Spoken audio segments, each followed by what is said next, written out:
Banaskantha district cricket association દ્વારા under 23 અને senior team માટે સિલેક્શન ટ્રાયલ યોજાયું. Banaskantha district cricket association Palanpur દ્વારા ગુજરાત ક્રિકેટ એસોસિએશનના માર્ગદર્શન હેઠળ અંડર 23 અને સિનિયર ઓપન કેટેગરી ટીમ માટેના સિલેક્શન ટ્રાયલનું ભવ્ય આયોજન ડીસા સ્પોર્ટ્સ ક્લબ ખાતે કરવામાં આવ્યું હતું. બનાસકાંઠા ડિસ્ટ્રિક્ટ ક્રિકેટ એસોસિએશનના પ્રમુખ અને ડીસાના પૂર્વ ધારાસભ્ય શશિકાંત પંડ્યાની વિશેષ ઉપસ્થિતિમાં આ પસંદગી પ્રક્રિયા હાથ ધરવામાં આવી હતી. આ પ્રસંગે ગુજરાત ક્રિકેટ એસોસિએશનના માન્ય સિલેક્ટરો ખાસ હાજર રહ્યા હતા. તેમણે ખેલાડીઓની ટેકનિક અને કૌશલ્યનું ઝીણવટભર્યું નિરીક્ષણ કર્યું હતું. આજની પસંદગી પ્રક્રિયામાં અંડર 23+ અને સિનિયર ટીમની પસંદગી યોજાઈ હતી, જેમાં સમગ્ર જિલ્લામાંથી આવેલા યુવા ખેલાડીઓએ બેટિંગ, બોલિંગ અને વિકેટકીપિંગમાં પોતાનું સર્વશ્રેષ્ઠ પ્રદર્શન કર્યું હતું.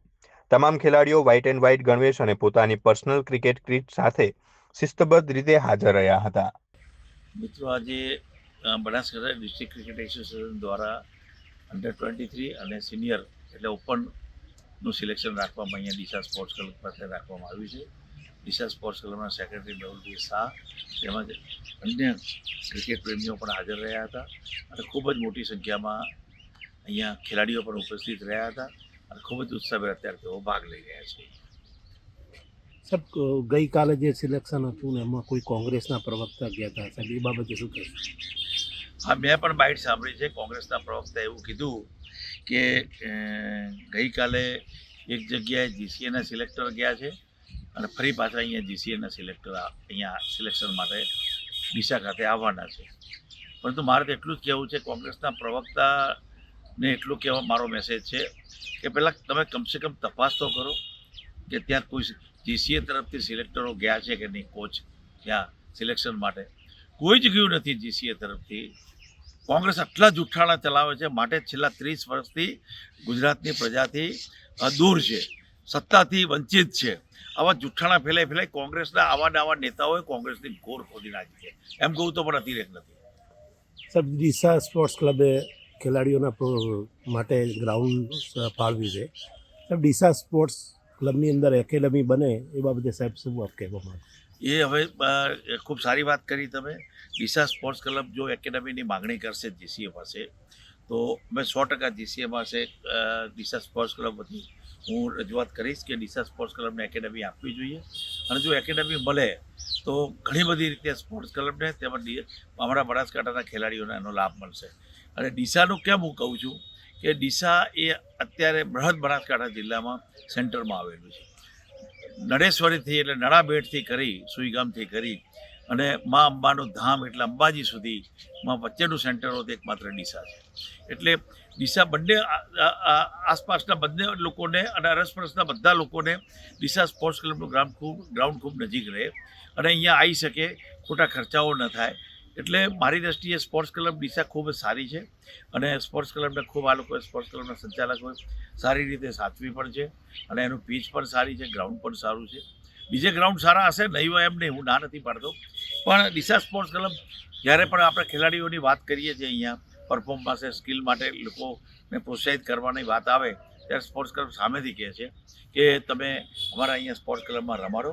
માટે મારી પોતાની પણ સ્વાભાવિક લાગણી છે કે ડીસા સ્પોર્ટ્સ ક્લબ જો એકેડમીની માગણી કરશે તો અમે 100% આપીશું અને જીસીએ તરફથી હું રજૂઆત પણ કરીશ. અંડર 14ની પણ અમે અહીંયા રમાડી છે મેચ ટુર્નામેન્ટ, અંડર 16ની પણ અમે અહીંયા રમાડી છે, અંડર 19ની પણ અમે અહીંયા રમાડી છે.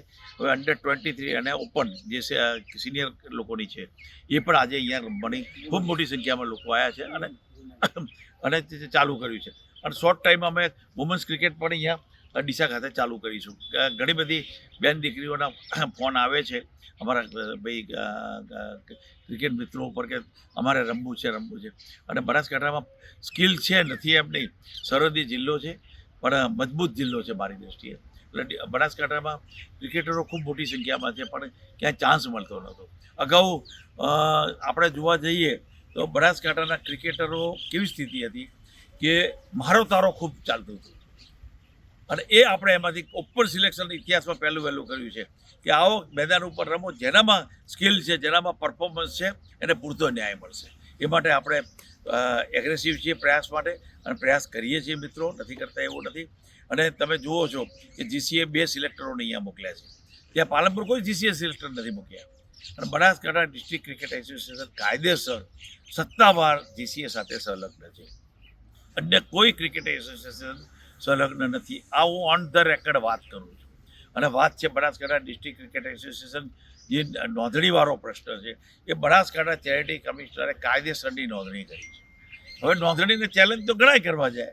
એ તો જ્યારે ઓર્ડર થાય કે સાચું છે ખોટું છે એ તો જસ્ટિસ કરશે નક્કી. આ લોકો નક્કી ન કરી શકે. અને આ લોકોને તો મને એ દેખાય છે કે આ લોકોને શું એવી તકલીફ ઊભી થઈ છે કે આટલો બધો ઉહાપો કરવો પડે છે. આટલા વર્ષથી તમે લોકો ચલાવતા હતા. તમે જુઓ વોટર્સ લિસ્ટ, એમાં સગા ભાઈ બહેન, સગા મા બાપ, સગા કાકા બાપાના, માસા માસીના, મામા મામીના આ બધા લોકોને છન્નુની યાદીમાં છે જે હતા પહેલાં જે હતા એ વખતે ચાલતું હતું બધું. અને નવું એસોસિએશન બન્યું એટલે તકલીફ ઊભી થઈ. અને જે અત્યારે બધા ભેગા થયા છે જે કહેવાય ને હાપ અને નોળિયાની રમત, જે મારી ભાષામાં કહું તો એ અત્યારે બધા ભેગા થઈ ગયા છે. પહેલાં એકબીજા સામે ચારિત્રથી માંડી, કરપ્શનથી માંડી ભયંકર આક્ષેપો કર્યા છે. હું ઓન ધ રેકર્ડ કહું છું, ઓફ ધ રેકર્ડ એક પણ વાત કરતો નથી. ઓન ધ રેકર્ડ કહું છું, પોલીસમાં ફરિયાદો થઈ છે. રાતે 1 વાગે હું ગયો છું પોલીસ સ્ટેશન આ લોકોને છોડાવવા માટે. ઝઘડાઓ ન થાય, બનાસકાંઠાનું બદનામી ન થાય માટે હું ગયો છું. બનાસકાંઠાના હિતમાં ગયો છું. અને તમે એના સીસીટીવી જે તે સમયના ફૂટેજ પણ કાઢી શકો છો કે કોના ઉપર કોને કેવી ખોટી ફરિયાદો કરી હતી અને સાચી ફરિયાદો શું, ખોટી ફરિયાદો શું. આવા આક્ષેપો થયા એ અત્યારે બધા એક થઈ ગયા છે કે ભાઈ તમારી કોઈ જાગીરી લૂંટાઈ રહી છે એટલે તો આ બધું એક થવું પડ્યું છે. એના કરતાં બનાસકાંઠાના ક્રિકેટરો ન્યાય આપો ને ભાઈ. તમે કહેતા હો તો હું સ્વૈચ્છિક બધું છોડી દઉં, પણ આ બધો પારદર્શક વહીવટ જોઈએ. બાકી કોઈ તમે દમ મારીને કે દાદાગીરી કરી અને કોઈને કચડી નાખવાની વાત કરો આજે શક્ય નથી કે ક્યારે પણ શક્ય નથી. માટે મિત્રો હું તો પારદર્શક વહીવટ માટે આવ્યો છું અને ક્રિકેટમાં પારદર્શક વહીવટ થાય, બનાસકાંઠાના દીકરાઓ દીકરીઓને ન્યાય મળે એ માટે આવ્યો છું. એના માટે સુપ્રીમ કોર્ટ સુધી મારે લડવું પડે તો મારી લડવાની માનસિકતા છે. કોઈ સીધી લીટીમાં એમ કે અમારા બાપની જાગીરી છે અમને આપી દઈએ આજે શક્ય નથી, ક્યારેય નથી. આ એક વાસ્તવિકતાનો મારો હકીકતમાં મેસેજ છે. અને માટે ફરીથી હું તમને કહું છું કે અત્યારે ખૂબ મોટી સંખ્યામાં આવ્યા છે અહીંયા. અને ગઈકાલે એવું મેં સાંભળ્યું, હું જોવા નથી ગયો, કે જો ત્યાં તમે ડીસા સ્પોર્ટ્સ ક્લબ રમવા જશો તો તમારા ઉપર 5 વર્ષનો પ્રતિબંધ મૂકીશું, કે તમને રમવા નહીં દઈએ, રાતોરાત મેચો ત્યાં ગોઠવી દેવી. આ બધું શું મેસેજ આપવા માંગો છો? એવો તમને શું ડર છે કે ત્યાં જશે તો અમારી જાગીરી લૂંટાઈ જશે? ત્યાંય જાય. હું તો કહું પાલનપુર જાઓ ને રમવા, કેમ નથી જતા? જાઓ, મારી ક્યાં ના છે? એ જીસીએ નક્કી કરશે સાચું શું છે ને ખોટું શું છે. મારે ક્યાં નક્કી કરવાનું છે? બરાબર છે. અને જીસીએના કોચ કાયદેસર અહીંયા આવ્યા છે, ત્યાં કોઈ જ ગયું નથી. માટે હજી કહું છું કે ગુજરાત ક્રિકેટ એસોસિએશન સંલગ્ન બનાસકાંઠા ડિસ્ટ્રિક્ટ ક્રિકેટ એસોસિએશનના પ્રમુખ તરીકે ડીસા સ્પોર્ટ્સ ક્લબમાં અંડર-23 અને સિનિયર ટુર્નામેન્ટનું અત્યારે આયોજન ચાલુ છે. દીકરાઓ રમી રહ્યા છે, ખૂબ જ સારી સંખ્યામાં અહીંયા આવ્યા છે. કોઈને અન્યાય ન થાય એની મેં ચિંતા કરી છે અને સદા હું ચિંતા કરતો રહીશ. તમને પણ કોઈ અન્યાય થતો હોય તો કહો, આવો મારી સાથે બેસો, વાર્તાલાપ કરો. તમને પણ અન્યાય નહીં થાય એની હું ચિંતા કરીશ. પરંતુ સાચા થઈ ટેબલ ઉપર આવો, દીકરાઓના હિત માટે આવો, ક્રિકેટરોના હિત માટે આવો, તો હું તમારી સાથે બેસવા તૈયાર છું. બાકી જો કોઈ કે દાદાગીરી વાળી ભાષા આજે નહીં ચાલે એ મિત્રો ક્યારેય નહીં ચાલે. વસ્તુ ભારત માટે.